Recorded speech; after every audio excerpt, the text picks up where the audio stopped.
Muy buenas tardes, estimados amigos y colegas. De nuevo, continuando con el proyecto La Neurocirugía en Manos Salvadoreñas.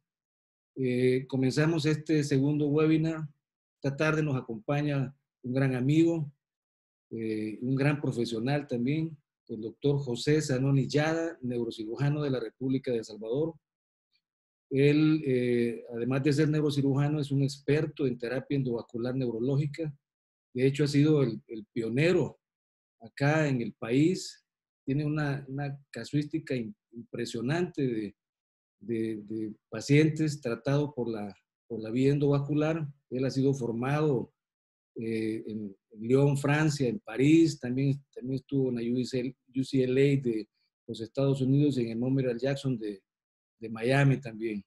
Así es que él ha sido inclusive invitado a numerosos congresos internacionales para poder mostrar la casuística que tiene.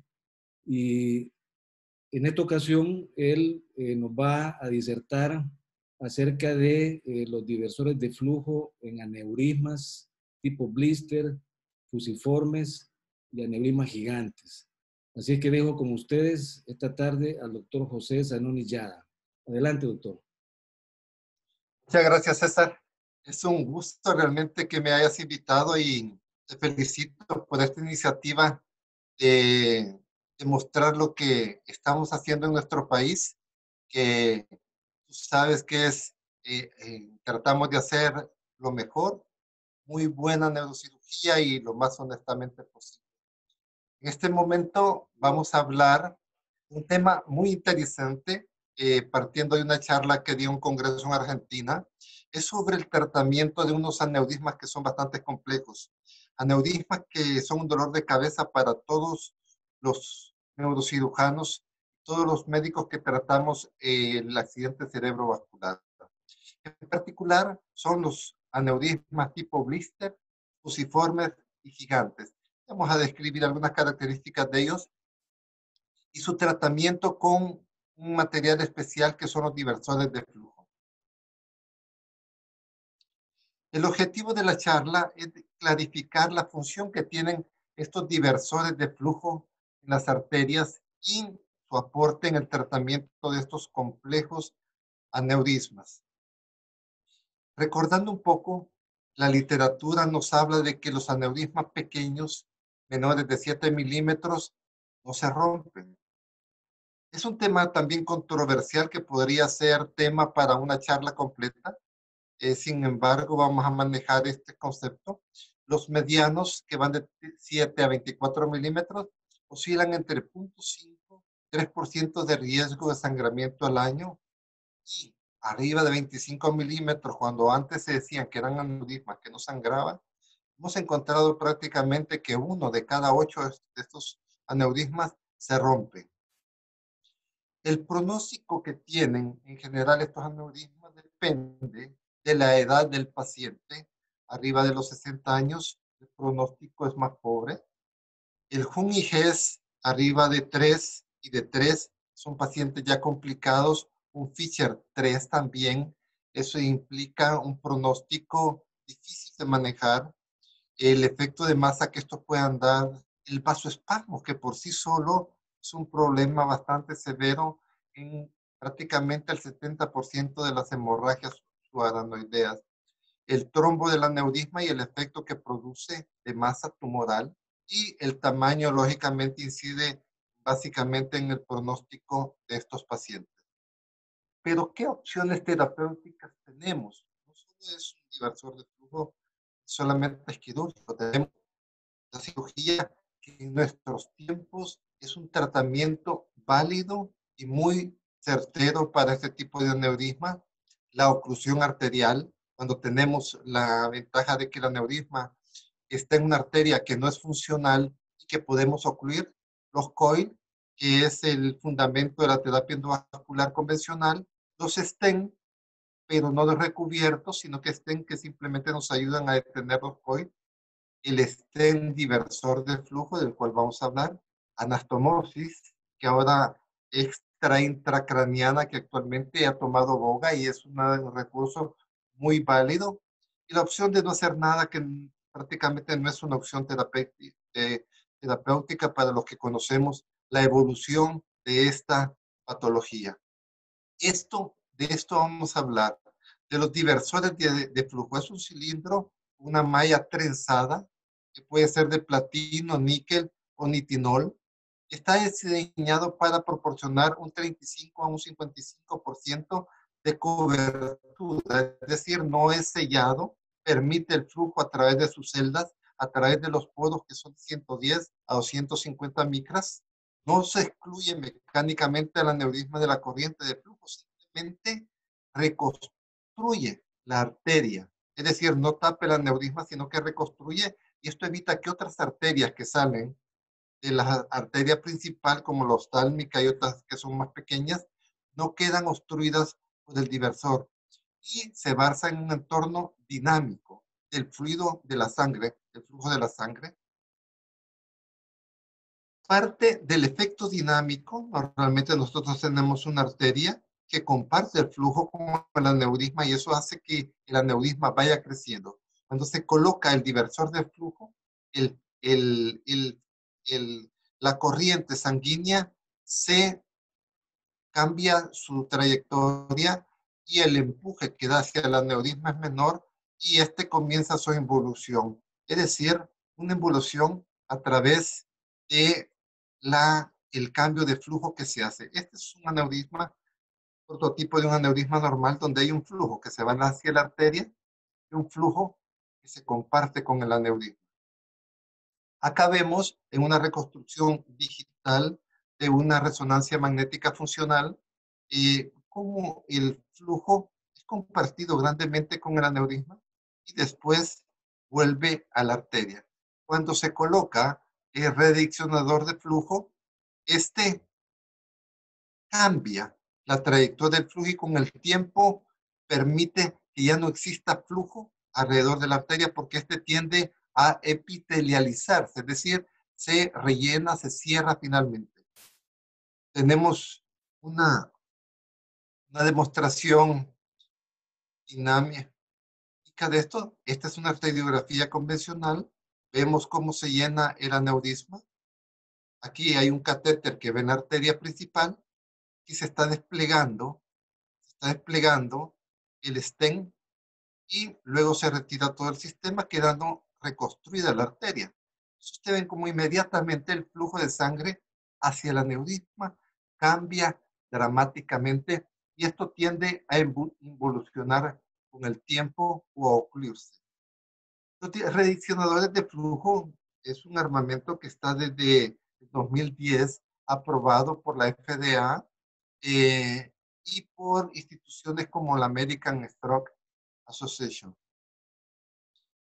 Ahora bien, es un tratamiento que debe estar destinado para pacientes con aneurismas difíciles, no quirúrgicos y que no tampoco tengan una opción endovascular convencional y clásica. Vemos que en esto se ha evolucionado mucho los diversores de flujo se han hecho muy confiables, se han hecho muy fáciles de colocar, pero aún así implican un riesgo importante si no hay una indicación adecuada. En general, se dice que las indicaciones de los diversores de flujo son para aneurismas amorfos, es decir, que no tienen una forma específica, que no pueden beneficiarse de un clip vascular o de rellenarse con los coils convencionales. Lógicamente, los aneurismas gigantes, quirúrgica y endovascular, son un problema muy serio para nosotros. Los que no tienen un cuello adecuado, es decir, que el cuello está en relación prácticamente con el aneurisma, no hay manera de clipar un área de este, y la localización en cualquier región, pero sobre todo en aquellas que el cirujano tiene mayor dificultad de llegar. Aquí tenemos una demostración gráfica de lo que es un aneurisma convencional espectacular. Este se puede beneficiar de una oclusión de coils o beneficiarse de un stent transitorio solo para rellenar el aneurisma. Como vemos en este caso, Aquí tenemos un aneurisma en cerebral media y la embolización ya con el COIL rellenado. Por otra parte, tenemos esos defectos cementarios, o sea que no hay un foco específico, sino que toda la arteria es un aneurisma, ya sea fusiforme o como se llega a formar por una disección arterial. En esto, colocar un clip, colocar coils no es viable. Por eso, tenemos que usar los diversores de flujo. Acá vemos cómo tenemos un enorme aneurisma que compromete toda la arteria y realmente no tiene un paso específico. Ya con la colocación del stent, evidentemente el aneurisma se cierra y es una alternativa maravillosa y salvadora cuando se puede usar adecuadamente. Por otra parte, tenemos estos aneurismas conocidos desde hace mucho tiempo, pero que no tenían una relevancia importante hasta descubrir que son los aneurismas que pasamos de largo en las arteriografías. ¿Por qué? Porque son pequeños. Básicamente, ya abriendo la estructura de la arteria, podemos evidenciar que tienen un cuello muy diminuto, con prácticamente una disección. No hay un cuello verdadero ni una forma adecuada del aneurisma. Entonces, estos se nos muestran como pequeñas dilataciones sin un cuello. Cuando uno trata de cliparlo, se rompe. Cuando el endovascular trata de rellenarlos, también pueden tener ese problema. Con ellos hay una dificultad técnica bastante importante y no deben de ser pasados de largo porque la mayoría se cree que son pequeños infundíbulos o pequeñas arterias y hasta que nos damos cuenta que hay un resangramiento. En este particularmente se hizo un tratamiento de COIL y acá vemos el resorte que es la guía para identificar dónde se encuentra el diccionador de flujo. En ellos, en los aneurismas tipo blister que descubrimos que no estén rotos o que es un periodo en el cual ya se rompieron y está estable el paciente, se puede usar la técnica de reaccionadores de flujo. Los criterios de exclusión, básicamente es uno muy importante, como podemos ver, los aneurismas rotos en agudo. ¿Por qué? Porque un stent reaccionador implica la agregación antiplaquetaria.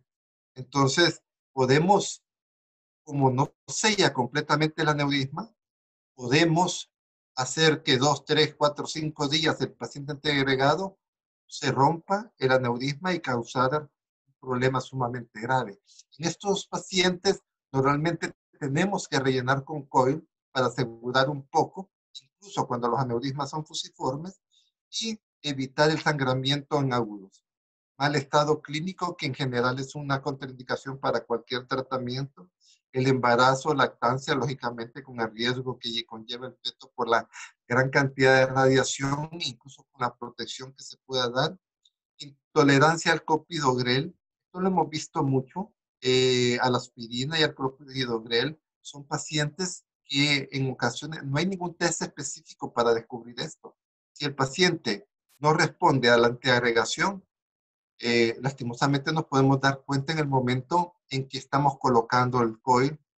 Entonces esto es importante tenerlo en cuenta. Y resistencia a otros antiagregantes ya conocidos, como la aspirina.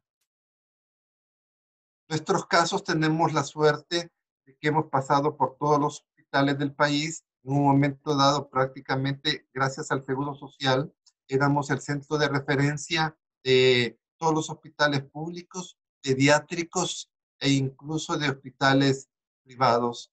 Así es como, gracias a ello, logramos recolectar una gran cantidad de pacientes, los cuales en el momento que hicimos esta presentación, en el 2016, eran 432 aneurismas tratados y 21 diversores de flujo colocados, lo que implica alrededor de un 5% de ellos. Como vemos, hay indicaciones precisas para hacerlo. A pesar de las bondades del tratamiento, no podemos hacerlo con cualquier tipo de aneurisma.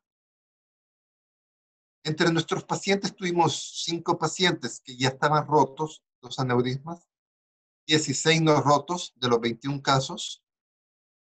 El tamaño promedio era de 22 milímetros, la mayoría eran aneurismas grandes. El seguimiento promedio fue 1 año y medio y tratamos de los 3 tipos: blister, fusiformes y secantes, y saculares con cuello ancho. Esta es una gráfica para demostrar que cuando uno coloca el diversor de flujo, el aneurisma no se ocluye rápidamente. Vemos que a los 6 meses hay un 50% de pacientes que todavía llenan ese aneurisma y tenemos que esperar alrededor de 1 año para encontrar una oclusión grado 3 o grado 4 en estos pacientes que nos permitan una seguridad en el aspecto de las actividades que se puedan realizar con ellos. Los casos en general, hicimos 12 con Silk y 9 con Fred, que es un diversor de flujo mucho más confortable, mucho más cómodo, con menores riesgos y que nos permite incluso actividades en pacientes más complicados. En total de los pacientes tuvimos un sangramiento para una mortalidad del 4%, que realmente es baja. Nosotros tratamos de escoger a los pacientes que realmente se pueden beneficiar de esto. Es por ello que probablemente las complicaciones no se dan en el orden del 7, 8, 9%, que son las que normalmente existen y da la literatura a nivel mundial. Aquí tenemos un aneurisma gigante cerebral media. Después de la inmediata liberación del stent, vemos que el flujo disminuye francamente. Acá tenemos una resonancia y pasamos de con esta forma a prácticamente una reconstrucción arterial bellísima. Realmente es algo que no se puede hacer quirúrgicamente y con tratamientos convencionales. Tenemos otro aneurisma sacular dependiente de la carótida en su porción supraclinoidea. Tuvimos que embolizar parte del aneurisma porque tenía un doble saco. Vemos después de la colocación de stent, aquí había, si se fijan, había otro aneurisma que fue el primero que embolizamos. ¿Por qué? Porque al colocar el diversor de flujo, el flujo sobre este aneurisma hubiera aumentado. Entonces se cerró este y posterior, inmediatamente a la colocación del stent, vemos como el flujo disminuyó francamente.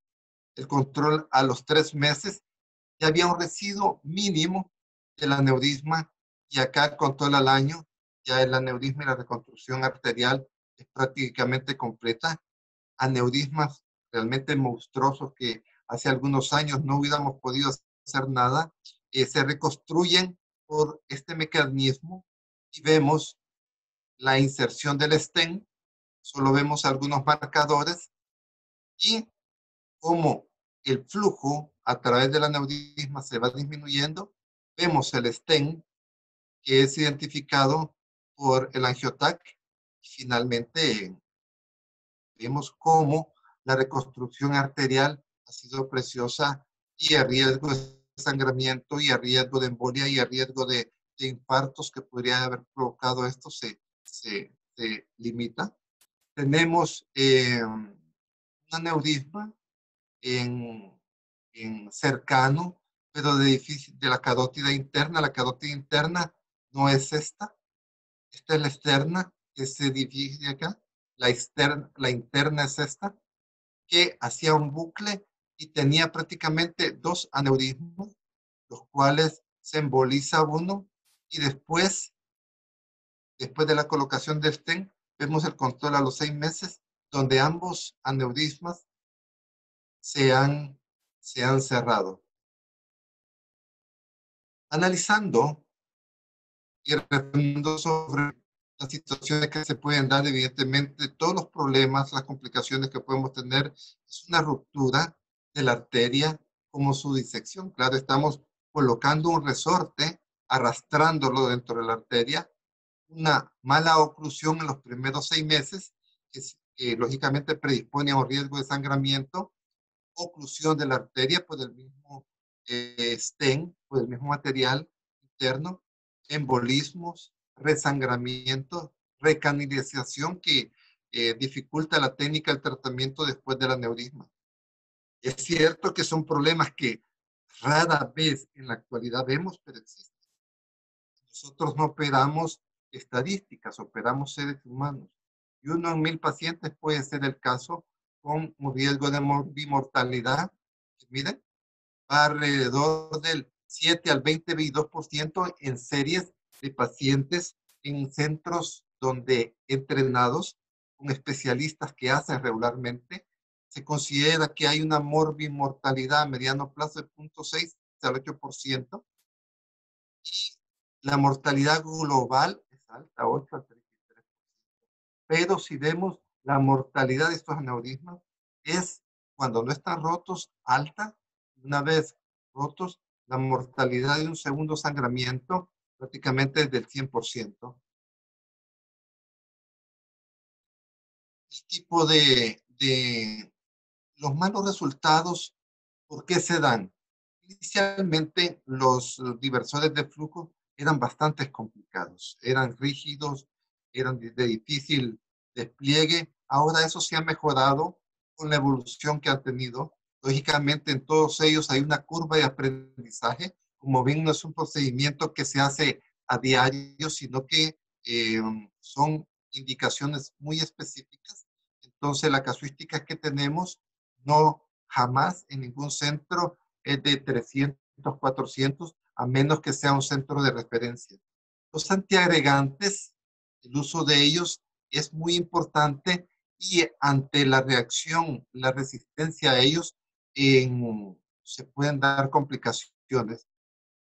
Y la indicación primaria eran aneurismas complejos, pero en la mayoría de grandes casuísticas, cuando vemos 50, 100 pacientes tratados con él, vemos que hay muchos pacientes de estos con series donde el 50% de aneurismas pequeños que hubieran tenido tratamiento con cualquier otro tipo de, de, de técnica quirúrgica, ya incluso la técnica abierta o endovascular convencional. Por ello, inicialmente vemos esa morbimortalidad de 8 al 22% que tenía. ¿Por qué? Por las malas indicaciones. En conclusión, los diversores de flujo son dispositivos útiles para el tratamiento de aneurismas imposibles de tratar por otra técnica endovascular o quirúrgica y en nuestra experiencia, respetando las indicaciones absolutas, es una opción terapéutica salvadora. Buenas indicaciones, adecuada experiencia, única opción terapéutica que exista. En este caso, los resultados son muy, muy alentadores. Así que lo que teníamos que decir es algo corto, traté de resumir. Cada uno de esos temas podría haber abarcado horas de plática, pero en general es lo que actualmente se maneja en cuanto a los diversores de flujo. Excelente, doctor. Ya muy completa e ilustrativa plática. Yo realmente estoy impresionado cómo la tecnología, la modernidad ha venido fabricando, diseñando nuevos dispositivos para favorecer a la mínima invasión. Recuerdo antes, en la década de los 70, 80, bueno, y mucho más antes también, que los aneurismas gigantes, por ejemplo, eran abordados por la vía quirúrgica plenamente. Había inclusive por el riesgo alto de sangrado y también la posibilidad de mortalidad altísima de un sangrado transoperatorio, más que todo en aneurismas gigantes del tope de la basilar. Había inclusive que abordarlos con hipotensión arterial manejada por los anestesiólogos o inclusive a veces también con parada cardíaca. Pues. Paro cardíaco. Recuerda, ¿Recuerdas cuando éramos residentes que a veces se envolvían nada más estos aneurismas? Se les llenaba de algún material alrededor por si estallaban, el daño fuera menor, menos importante. Correcto, sí. Inclusive también yo durante la residencia se utilizó mucho el tornillo de Silverstone, que se colocaba en la carótida interna ipsilateral al aneurisma gigante, ¿verdad? Antes con un control angiográfico para ver la circulación contralateral, inclusive algunos neuroradiólogos en otras partes hacían los famosos test de oclusión de la carótida para ver la dominancia pues, del flujo, si había un flujo adecuado de izquierda a derecha, y ese tornillo de Silverstone se iba cerrando de manera gradual. Yo creo que lo hacíamos en 7, 10 días más o menos, y a menos que hubiese alguna sintomatología abrupta de déficit neurológico, entonces se abría inclusive con el riesgo de que el fenómeno de reperfusión hemodinámica fuera también a provocar una ruptura neurismática, pero así se manejaban pues hasta que empezaron también a popularizarse las cirugías hacia los aneurismas gigantes, las cirugías tipo revascularización e inclusive la oclusión del vaso parental que da origen al aneurisma y un bypass alternativo. Pues eso, inclusive hoy en día he visto que algunos cirujanos que practican la cirugía exovascular están también, digamos, utilizando este tipo de técnicas. No sé, doctor, eh, ¿qué piensa usted acerca de la frontera entre cuándo, por ejemplo, utilizar una cirugía o cuándo utilizar un método así como el diversor de flujo para terapia endovascular y en donde se pretende ser un poquito menos invasivo? Pues, ¿cuál cree que sea esa frontera, esa línea divisoria entre ambas? Evidentemente, como neurocirujanos, todos nosotros nos formamos tratando de darle lo mejor al paciente y lógicamente siempre partimos de lo menos invasivo. Y, sin embargo, lo menos invasivo que dé un resultado óptimo al paciente. Evidentemente, a todo paciente, la opción quirúrgica para los aneurismas convencionales sigue siendo valedera y curativa. La opción endovascular es una opción muy buena, tiene sus indicaciones. Ahora bien, en este tipo de pacientes no hay un protocolo específico. ¿Por qué? Porque cada paciente tiene ciertas particularidades que lo orientan a un tratamiento quirúrgico, que lo orientan a un tratamiento endovascular, o bien que lo orientan a un tratamiento alternativo como la cirugía extra e intracraniana. En general, la evaluación de estos pacientes, como tú sabes, tiene que hacerse bajo la perspectiva de un neurocirujano vascular que haga estas cirugías frecuentemente, un terapista endovascular e incluso un neuroradiólogo. Teniendo todos esos argumentos, el tamaño, la forma, las arterias, a veces se vuelve muy fácil tomar una decisión en este aspecto, pero que cualquiera de las alternativas, ya sea quirúrgica, endovascular o bien no hacer nada, porque a veces tenemos esa opción, no hacer nada, todas implican un riesgo grave para el paciente. Estamos hablando de una patología que mata, que deja al 80% de los pacientes con discapacidades graves o muertos. Entonces, sí, la opción básicamente depende de cada caso en particular. Créeme que como tú, a veces hemos tenido un caso en el cual hay 3, 4, 5 opciones que ofrecerle al paciente. ¿Y qué pasa en ese sentido? Porque ninguna es la mejor. Se escoge la que es mejor.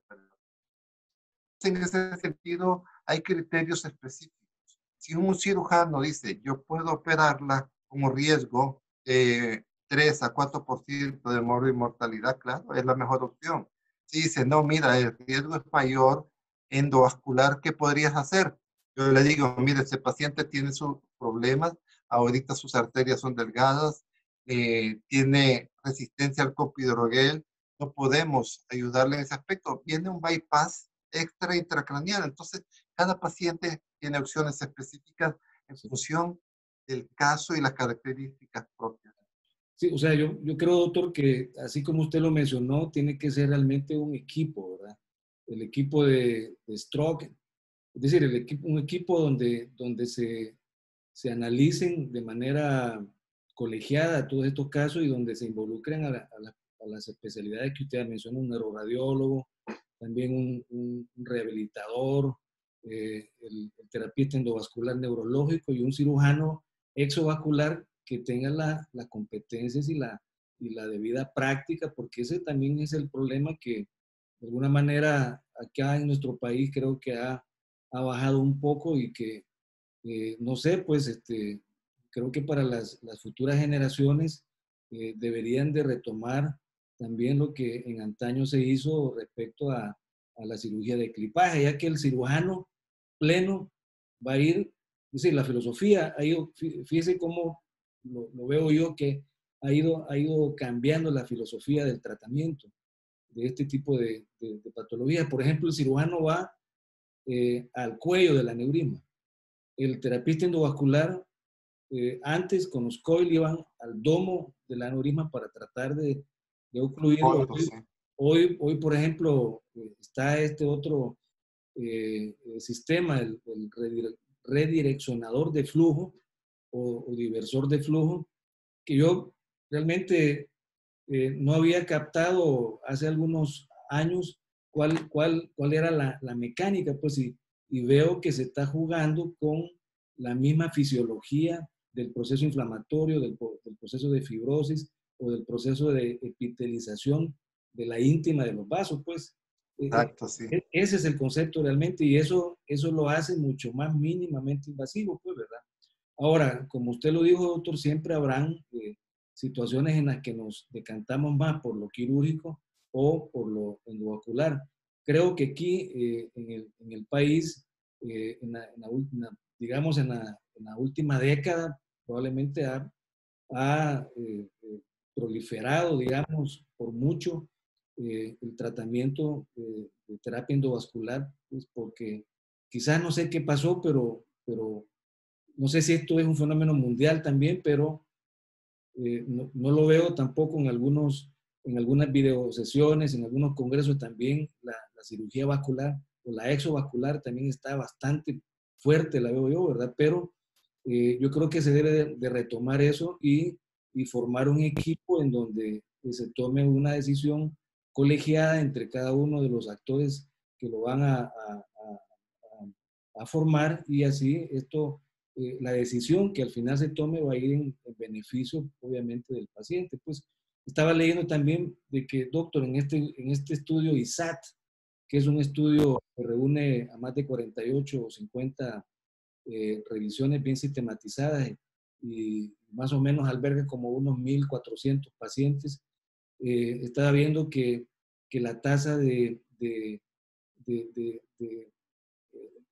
digamos, de sangrado, pues anda ahí por el 8 al 10% más o menos, ¿verdad? Y a largo plazo ahí por el 20%, solo utilizando la oclusión con coil. Esto se extrapola también en el mismo porcentaje a los diversores de flujo, doctor. Evidentemente, recuerda que el diversor de flujo, estamos hablando de aneurismas mucho más complicados. Entonces, sí es una casuística que no podemos comparar. Es como un cirujano que opera aneurismas convencionales y uno que opera aneurismas de fosa posterior. La morbimortalidad se eleva grandemente por el área. Entonces, sí, no existe en este momento una comparación en ese tipo. Es claro que la cirugía endovascular ha venido a dar cabida a un tratamiento que no existía hace 10 años, que realmente es salvatorio de una gran cantidad de pacientes. Cuando tú hablabas de aneurismas gigantes, es un dolor de cabeza realmente para todos. Nadie sabía qué hacer y a la hora de operarnos, el cirujano con mayor experiencia entraba en problemas bien importantes con un paciente que generalmente quedaba con algunas secuelas o con una morbimortalidad alta. Entonces, es cierto que tal vez en los aneurismas convencionales se ha abusado de la técnica endovascular y es más confortable. El cirujano en los hospitales ha dejado que esto lo haga el endovascular y con relativos muy buenos resultados. Paciente también, Pero, el paciente a veces también prefiere la menor invasividad también, ¿verdad?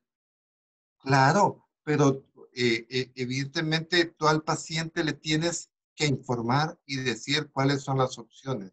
Claro. Yo pienso que el médico es el que tiene que decidir. El paciente debe decidir si lo hace o no, porque es su vida, claro, ahí no puedes decir. Pero si tú le dices, mire, la técnica que hay que usar es esta, es porque tu experiencia te lo dice así. Y tú dices, no, es que mire, a mí me va a hacer solo un pinchón en la pierna y en cambio la otra me tiene que abrir. Sí, pero ¿cuál va a ser la morbilidad que le va a dar a mediano o largo plazo y los beneficios que va a obtener el paciente? Entonces, sí, evidentemente nosotros debemos de ser orientadores en ese sentido. Y muchas veces es el cirujano el que ha dejado que esta técnica, por ejemplo, en los hospitales nacionales, que evidentemente implicaba más riesgo para el paciente y eso, muchos cuando entramos y venimos a hacer los primeros casos, fue tan buena los resultados que prácticamente se olvidó durante muchos años. En el tiempo que estuvimos en uno de los hospitales nacionales, del 100% de aneurisma, en alrededor de seis años se operaron solo 3. ¿Por qué? Porque los resultados eran fabulosos. Realmente el costo que se hacía a nivel de hospital era muy bajo, claro, porque tenía la infraestructura hospitalaria. Pero en este momento hay una discusión muy importante sobre qué es lo mejor para el paciente, que debe ser nuestro objetivo último. Sí, doctor, una pregunta más. Fíjese que estaba también leyendo de que en la oclusión de estos aneurismas a través de los diversores de flujo, más que todo estoy hablando de aneurismas gigantes, ¿verdad? Eh, Escuchaba hablar del llamado efecto eclipse.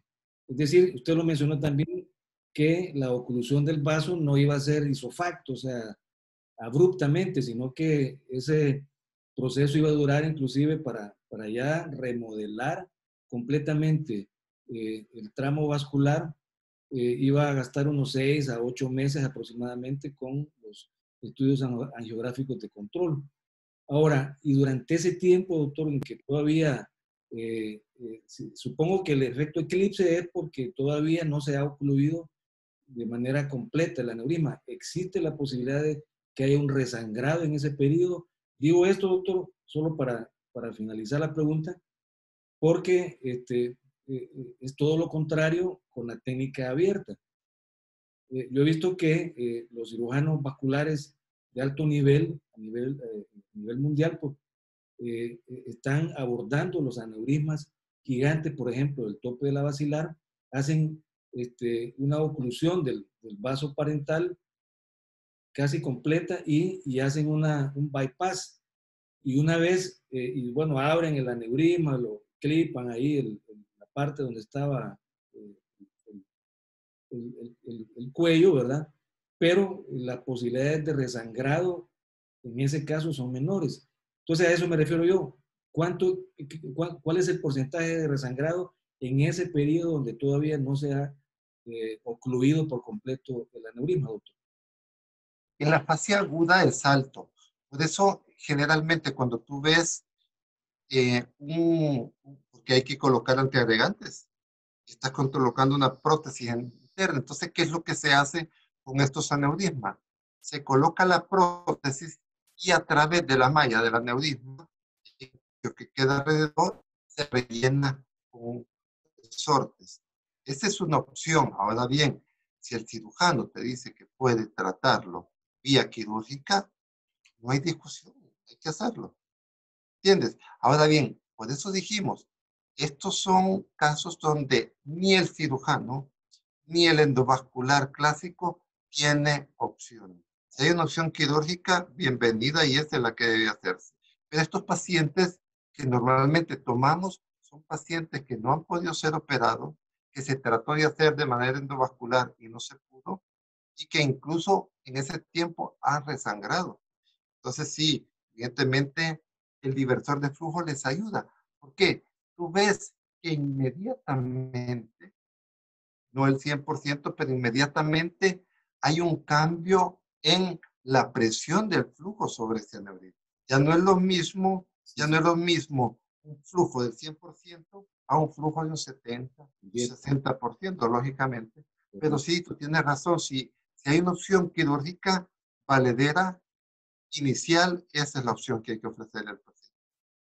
Así es, perfecto, excelente, doctor. Mire, realmente es increíble cómo, lo vuelvo a repetir, cómo va avanzando a pasos agigantados la tecnología con la fabricación de estos dispositivos, pues la mínima invasión no sé si también estos diversores de flujo, ya para terminar, doctor, también, aunque no es el tema, tienen cabida en el tratamiento de las malformaciones arteriovenosas o solamente es para este tipo de patologías. Sí, normalmente son para aneurismas. En las malformaciones, la fisiopatología, la estructura es muy diferente. Sí, ahí tenemos otro tipo de materiales como son las gomas que ya conoces, ¿No? Histoacril, el Onyx, que han venido a revolucionar el tratamiento de esta compleja maraña de vasos y varices que hay en el cerebro. El tratamiento es muy diferente. No tienen cabida ahí los diversores de flujo. Perfecto, excelente, doctor. Mira, doctor, realmente hemos viajado, pero hemos hecho un viaje extraordinario a través del manejo de la terapia endovascular. Como usted lo mencionó, estos aneurismas gigantes siempre fueron y lo siguen siendo un dolor de cabeza para cualquier cirujano experto o cualquier terapista endovascular también que ya tenga una alta casuística en su haber, pues, pero yo creo que así como va de galopante la tecnología, muy pronto vamos posiblemente a irnos decantando más, quizás por la mínima invasión, y es posible que muchos de las inconsistencias que todos estos dispositivos han experimentado, porque no todo material es perfecto, pues tiene sus Ah, pros y sus contras, entonces, pero eh, la historia nos ha dicho que se ha ido trabajando en base a los errores, digamos, o a las experiencias que se hicieron en el pasado y se han ido tratando de corregir para perfeccionar un poco más la técnica también y los dispositivos, que esta es una revolución extraordinaria porque utilizan precisamente la misma fisiología de la inflamación del cuerpo, pues, y trabajan con algo ayudamos a la naturaleza. y es seguro, y entonces eso es algo, pues, de aplaudirlo, doctor. Agradezco grandemente el apoyo, doctor. Ojalá que no sea la última vez que sigamos con este tipo de disertaciones que promueven la educación continua, nos favorecemos nosotros también y los residentes en formación también pues, son altamente favorecidos, así como también pues la población en general. Así es que Muchas gracias, César. nos vemos en Te la próxima. agradezco, ¿eh? Y a ti te felicito. Espero que continúes con ese entusiasmo. Estás enriqueciendo la medicina en nuestro país. Excelente. Gracias, doctor. Mucho gusto. Gusto, ¿eh? Buenas noches. Cuídate. Cuídense. Hasta Nos luego. vemos. Hasta luego.